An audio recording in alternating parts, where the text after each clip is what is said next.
think it's time to learn a little bit more about the Mongols and the invasions. The Battle of Ain Jalut. Grizius, thank you for the video recommendation. Guys, if you have a video recommendation, put it down below. I will do it just like this one. Going to learn a little bit more. This is the battle that saved Islam and stopped the Mongols. You know, when you think about the Mongols, you think about an empire that was just vast and just destructive and just ran through everything. We just saw that in the fall of Baghdad previously. And we obviously know that the Mongol invasions, whether it be the Golden Horde, whether it be the original, it just was monumental. So let's just jump right into it today. Hit that subscribe button if you love learning just like I do. Let's go. HistoryMarche, new subscription, new channel that we're going to start watching. Lego. The Battle of Ain Jalut, 1260. So this is 18 years before the Abbasids Empire falls, I believe. I think.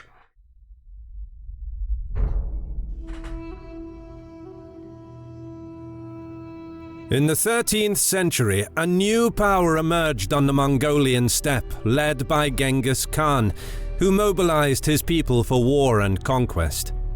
He carved out a vast empire, and upon his death in 1227, his descendants carried on his mission to conquer the world, leaving a permanent mark on history, one characterized by slaughter, destruction, and savagery.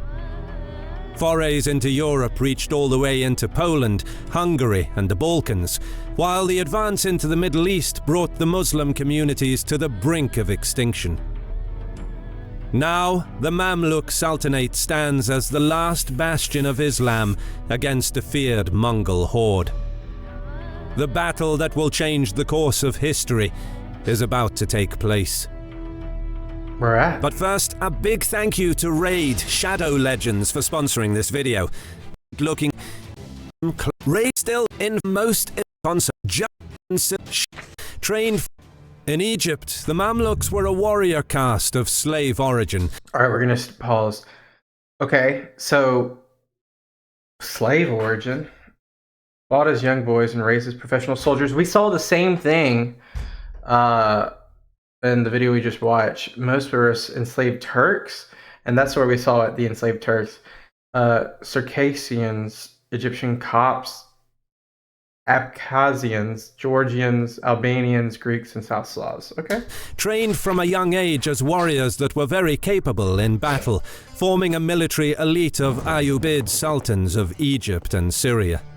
Over time their power grew, and by 1250 they overthrew the Ayyubids and formed the Mamluk Sultanate. Okay.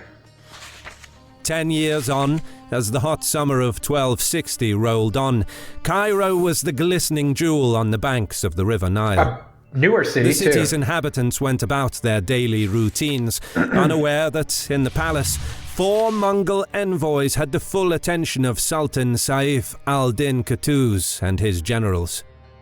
They arrived on behalf of Hulagu Khan, carrying a letter that contained an unequivocal ultimatum. I'm sorry, but we gotta read this. From the King of Kings of the East and West, the Great Khan, Qutuz the Mamluk. I guess Mamluk is like, is that a epithet, or is that like a king who fled to escape our swords? You should think of what happened to other countries and submit to us. You've heard how we've conquered a vast empire, and we've purified the earth from the disorders that tainted it. We have conquered vast areas, massacring all the people. You cannot escape from the terror of our armies. Where can you flee? What road will you use to escape us? Our horses are swift, our arrows are sharp, our swords like thunderbolts, our hearts as hard as the mountains, our soldiers as numerous as the sand. Fortresses will not detain us, nor armies stop us. Your prayers to God will not avail against us. We are not moved by tears, nor touched by lamentations. Only those who beg our protection will be safe. Hasten your reply before the fire of war is kindled. Resist, and you will suffer the most terrible catastrophes. We will shatter your mosque, and reveal the weakness of your god, and then will kill your children and your old men together. At present, you are the only enemy against whom we have to march. That's pretty threatening, my god. In short, the Khan threatened with terrible destruction, vowing to shatter all mosques and kill all Muslim children if Qutuz refused to submit to Mongol rule.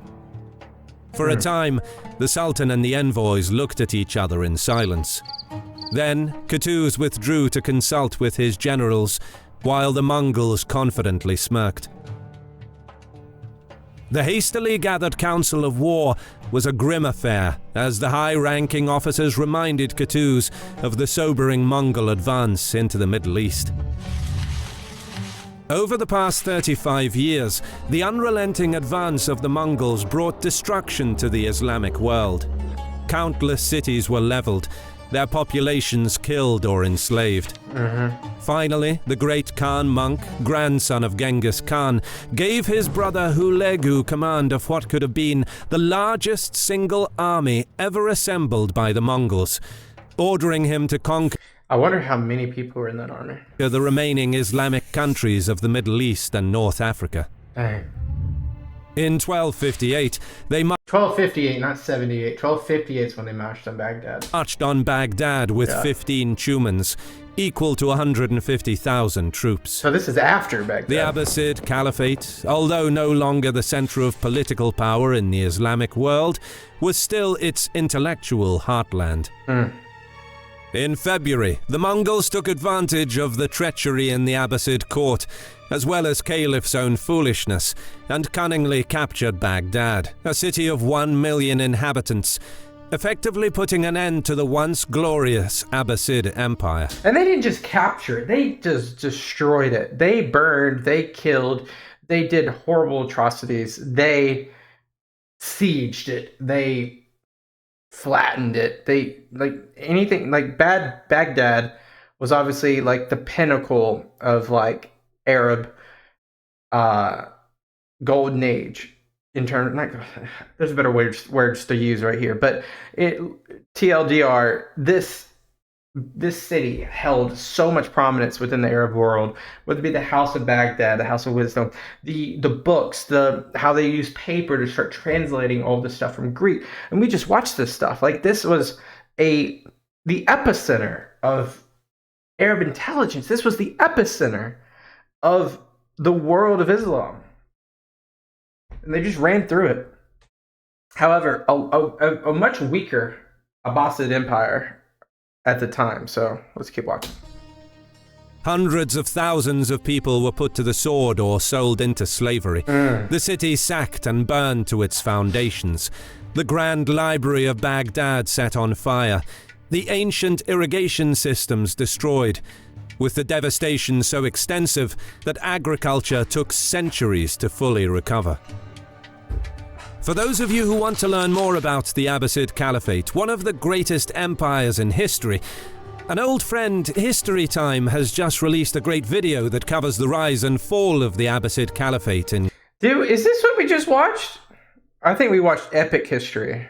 Great detail, including the fall of Baghdad in 1258. And it's so cool how the circular wall, that's just such a cool design. The link to his video is in the description. Make sure to check it out after you finish watching this video. And don't forget to subscribe to our channel and click that bell button. A year later, as the aftershocks of the fall of Baghdad were still felt through the Islamic world, Hulagu moved into Syria with a detachment of 6 tumans, equal to 60,000 troops. The speed of the Mongol advance was frightening. By January 1260, the Mongols were at the gates of Aleppo. The walls were breached after 6 days with the help of catapults and mangonels. As they stormed the city, What's a mangonel? I don't know. Mongols were joined by their vassal Armenian and Frankish forces, killing all Muslim and Jewish men in the ensuing massacre, while most women and children were sent to the slave markets. I'm sorry for pausing so much. Is that because there's like a Christian like the three powers here: Armenians, Mongols, because Hulagu's wife was Christian, and the French. Is there just like some sort of like French, like not French, they're like a Christian co-op here? Christian king of Cilician Armenia and the prince of Antioch and Tripoli were handsomely rewarded for their cooperation in the sacking of the city. After hearing of the horrific fate that Aleppo suffered, the rest of Syria capitulated by late March. With the destruction of major Muslim cities, the Mamluk Sultanate was now left as the last true stronghold of Islam. And for the Mongols, Egypt was the next target. Back in Cairo, Mamluk commanders agreed that it would be wise to capitulate to Mongol demands. Qutuz's opinion differed. Although he admitted that the Mamluks faced impossible odds against the vast Mongol army, he was a proud and strong-willed leader. To submit would be an act of cowardice. "Egypt needs a warrior as its king," he exclaimed. "If no one else will come, I will go and fight the Tatars alone."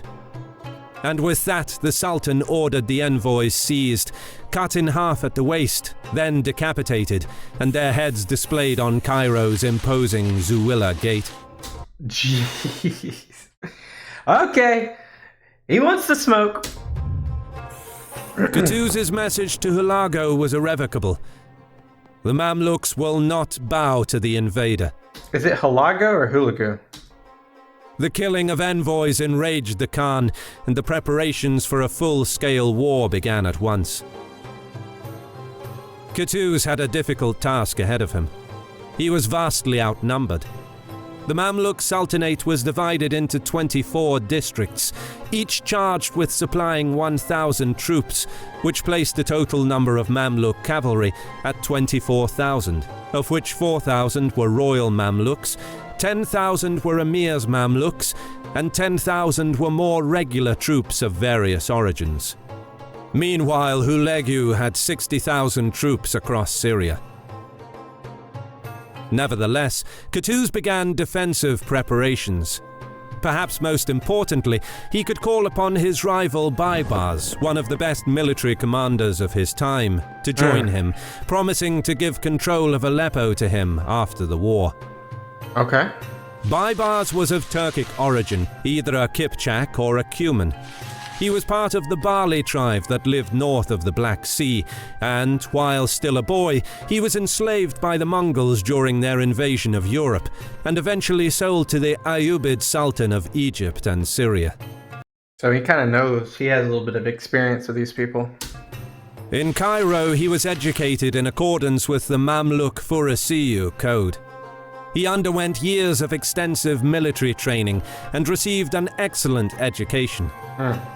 Even at a young age, Baybars displayed exceptional military prowess, and upon completing his training, he was appointed as commander of an elite group of Sultan's personal bodyguards. He distinguished himself in battle during the Seventh Crusade, and, alongside Qutuz himself, was one of the commanders who destroyed the Crusader army at the Battle of Al-Manzura in 1250, where King Louis IX himself was captured. Dang. So he's got a lot of experience. So this is the man for the job. After the fall of Damascus in 1260, Baybars was invited by Sultan Qutuz to lead the elite Mamluk vanguard against the Mongols.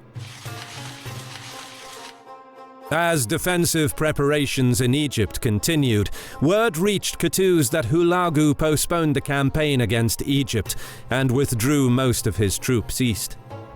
The death of the great Khan monk prompted Hulagu to return to Karakorum for the election of the new great Khan. Okay. Hulagu left his trusted lieutenant Kitbuka in charge of defending Syria until he returned to continue the campaign against Egypt. Kitbuka, who was now governor of Aleppo, was given command of one Tumen of 10,000 troops. Additional 2,000 troops of Cilician Armenians, Georgians, the garrison from Aleppo, as well as locally recruited nomads were added to Kitbuka's command, increasing his total force to around 12,000. It's about half of what Qutuz has. Hulagu correctly estimated that Palestine could not sustain an army larger than 15,000 for a prolonged period of time. Furthermore, intelligence gathered from captive and allied soldiers suggested that the Mamluks would be able to field no more than 15,000 troops in Palestine. And indeed, for the offensive, Qutuz prepared 14,000 of his best Mamluks, including Bedouins, Turkoman Mamluks, Mongolian deserters, and members of the Hawara tribe of How many Mongolian deserters were there? That's interesting. Libya, assigning 10,000 troops to stay behind and guard Egypt against a possible Christian invasion. Baybars left Cairo Crusades. first in late July, commanding the large vanguard contingent, force marching to secure Gaza. Both Qutuz and Baybars saw the departure of Hulagu's main army as an opportunity to attack the Mongol rearguard. Qutuz sent urgent letters to Latin crusaders, asking them to join him.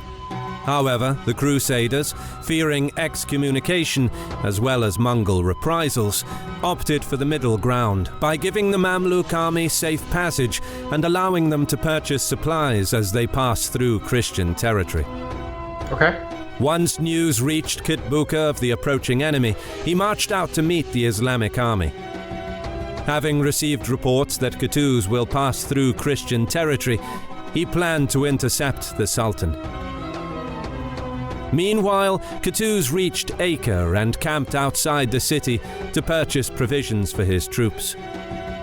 Mongol spies reported the size and position of the Mamluk army, and Kitbuka hastened his march, hoping to surprise the Muslims. The Mongols marched along the eastern side of Lake Tiberias. Once they passed the lake, they crossed the River Jordan and proceeded west towards the Spring of Goliath, where, according to legend, David slew Goliath. Whoa. This is really cool, by the way. Shout out to the video recommendation, because this is like Nelegia, but maybe even more advanced, you know? Mongols force marched in two columns, wanting to intercept and surprise the Mamluks. Cilician Armenian and Frankish troops were placed in the vanguard because they knew the terrain and could guide the rest of the army. The Jezreel Valley was surrounded by Mount Gilboa in the south and the hills of Galilee to the north. As the Mongol army crossed the River Jordan, they were surprised by Baybars' contingent. Sudden volleys of Mamluk arrows opened the engagement. The Christian heavy cavalry moved to close the distance. Baybars caught the Mongols off guard. Just like the Crusaders leading the enemy's vanguard, he too knew the lay of the land, and he moved his troops into position to launch a surprise attack, while skillfully avoiding detection by Mongol scouts. Cilician armored cavalry made contact with the Muslim line, instantly breaking up their formation. A seemingly chaotic skirmish erupted as the Mamluks were being pushed back. The Mongols are just so good at what they do. Further back, Kitbuka's line of sight was blocked by the gentle ridge running north-south, where fighting was taking place, and, not being able to see how many Mamluk troops are deployed beyond the ridge, he sent more troops to bolster the Christian charge, and ordered the rest of his troops to form the battle lines. With Baybars' exceptional leadership, the Mamluk vanguard is able to maintain discipline during a series of maneuvers. And if we pause right here, if I'm looking at the legend over here, the left-hand side, the only people that's out there right now is the Mamluk cavalry, the Mongol cavalry, and the Mongol infantry. There is no elite Mongol cavalry. There is no Mamluk infantry or elite Mamluk cavalry yet. Rotating between intense, brief hand-to-hand clashes, Actually, I just realized that there are definitely they're just different. I can see there's like dots in the front too now. Followed by short retreats and arrow volleys, thus managing to hold back the entire Mongol army with a significantly smaller force, while gradually giving ground to the enemy. Despite taking considerable losses, the Mamluk commander kept his line stable as he rounded the mountain slopes, maintaining a fighting retreat under increasing Mongol pressure. Baybars' troops have reportedly used early forms of handguns to shoot at the enemy. Wow. These weapons, while very inaccurate, were very effective at scaring Mongol horses, thereby disrupting and slowing their advance. That's something I thought about. Animals don't react the same way when they're not met with unconventional warfare like that. With some animals galloping off the field in panic with their riders. Wow. After hours of holding back the overwhelming Mongol advance, tiredness set in and Baybars' contingent began taking heavy losses. But by now it became clear that his force was only a part of the Mamluk army. From the surrounding hills, hidden in the trees, Qutuz watched and waited for the enemy to come to him. Seeing the Mongols pushing Baybars back, Qutuz bolstered the morale of his troops with a rousing... Did they just use a Star Wars scream? I gotta back up. Mongols pushing Baybars back, Qutuz bolstered the morale of his troops They did. with a rousing speech, which historians say elicited tears from the eyes of his soldiers, and he reminded them of the Mongol savagery, saying, "There is no alternative to fighting, except a horrible death for all of you, your wives, and your children." Qutuz ordered an all-out charge, aiming to finish off Baybars' vanguard before... So he still doesn't know that Qutuz and the Mamluks are just chilling. Or they could rejoin the main Mamluk force. Qutuz countered by ordering his right flank to charge out of the tree line into the Mongol left. Recognizing that he is surrounded on three sides, Qutuz ordered his troops to charge, shoot and break away in an attempt to lure the Mamluks into giving chase. But Baybars and Qutuz recognized the feigned retreat ruse. They ordered the men to hold their ground and shoot their arrows at the enemy from where they stood. Aware that Mamluk bows and arrows are much deadlier at longer range, and seeing that the feigned retreat didn't work, Qutuz quickly adapted. He ordered the bulk of his cavalry to swing across the valley and charge the Mamluk left flank, while instructing the rest of his troops to close ranks and hold against the Mamluk center and right flank. This is so cool, by the way. Like, so detailed. His plan was to use the gentle slope to mount a mass charge that will smash the Mamluk left flank and encircle their army. As Qutuz's left flank met the Mongol charge, they were in trouble almost straight away. By overloading the flank, the Mongols pushed back the Muslim line. Seeing that his left flank is in danger of collapsing, Qutuz ordered a detachment of troops to follow him, and he rushed to reinforce his troops. In the center, Baybars consolidated his lines after his fighting retreat and began pushing back the Christian heavy cavalry. The fighting was bloodiest in the center as the mounted Mamluk and Crusader troops locked in bitter hand-to-hand combat. Baybars personally led his contingent from the front, urging his men to defend their country against the invader. Meanwhile, Mamluk's left flank was in dire straits. Sections of the line faltered under the weight of the Mongol attack, and some troops began fleeing. As the Mamluk left flank began collapsing, the Mongols pressed forward, seeing their chance to rout and envelop the enemy. Galloping up the hill, Qutuz urged his men to stand and fight as he rushed to shore up the ranks. He took off his helmet so that his soldiers could recognize him. "O Islam!" he shouted 3 times, and charged into the enemy line with his personal retinue. Wow. This act of courage invigorated the troops, who rallied to his banner. After another hour of fighting, the Mongol push slowed as the Sultan managed to stabilize the flank. Kitbuka now found himself in a dangerous situation. When his attempt to overrun the Mamluk left stalled, his own position became exposed after he sent his last reserves to try and stop Baybars' attack in the center. Seeing that the Mongols have committed all of their troops, Baybars sent urgent messages to the right flank, ordering them to push the Mongols at all cost, seeing his chance to encircle them from the right. Meanwhile, more troops reinforced the Mamluk left flank, and Qutuz at last managed to turn the tide. Less suited to hand-to-hand combat, the Mongols could not withstand the determined Muslim cavalry, and, despite their numerical advantage, they began falling back. Oh, he can't even see it's Kitbuka's happening, other too. flank also began collapsing inward, and now the danger was real that his position would soon be completely surrounded. One of his officers suggested to him to retreat, but Kitbuka replied, "We must die here, and that is the end of it. Dang. Long life and happiness to the Khan." And with those words, he too joined the fighting. Bolstered by the presence of their commander, the resolve of the Mongol troops hardened.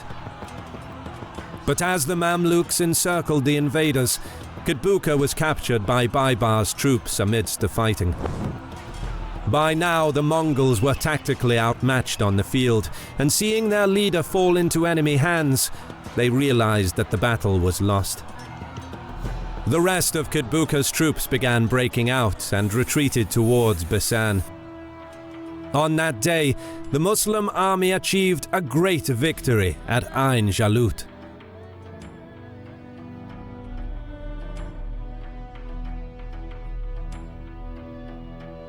By halting the westward Mongol expansion and thus saving the three holiest cities, Mecca, Medina, and Jerusalem, from destruction, Qutuz became the savior of Islam, and, arguably, he saved his Christian enemies in the west from the Devil's Horsemen, a name attributed to the Mongols. Wow. For had they managed to conquer Egypt, the way across northern Africa, all the way to the Strait of Gibraltar, would have been open. In theory, this would have enabled the Mongols to form a ring around Europe and invade on multiple fronts, making it difficult for any European army to be positioned in order to hold them back. Interesting butterfly But effect. Qutuz, who became known as the Lion of Ain Jalut, did not get to enjoy this triumph. He died? He was assassinated a few days after the battle, while the army was returning to Cairo. Dang. Having been loyal to the Aybak faction, Qutuz certainly had a few enemies and rivals. Baybars, a member of the Bari faction, was the most powerful of his rivals, and it is possible that he was responsible for Qutuz's death as retaliation, because the late Sultan refused to give control of Aleppo to Baybars, as he had promised, fearing Baybars' power and ambition. Upon the army's triumphant return to Cairo, he became the new Mamluk Sultan. So it didn't matter, he got what he wanted anyway. Sultan Baybars was an equally capable ruler as Qutuz, continuing the strong Mamluk traditions. Irrespective of their political rivalry, Qutuz and Baybars were men whose deeds on the battlefield at Ain Jalut preserved Islam from destruction. Credit goes to our... Okay, that's it. Wow. I'm going to back up a little bit so we get a view of this again. Let's go to right here. What an insanely good video. Great video recommendation, by the way. I appreciate you. But kind of understanding, like, it puts a little bit more of context, you know, in terms like the Mongol Empire, in terms of they were so arrogant in their ways of battle that they believed that they cannot lose. It's impossible. They couldn't lose. And the demands to Qutuz that he could have just said, nah, that's okay. Come on in. I'll bow to you guys. But he didn't. What an interesting, fun story in history.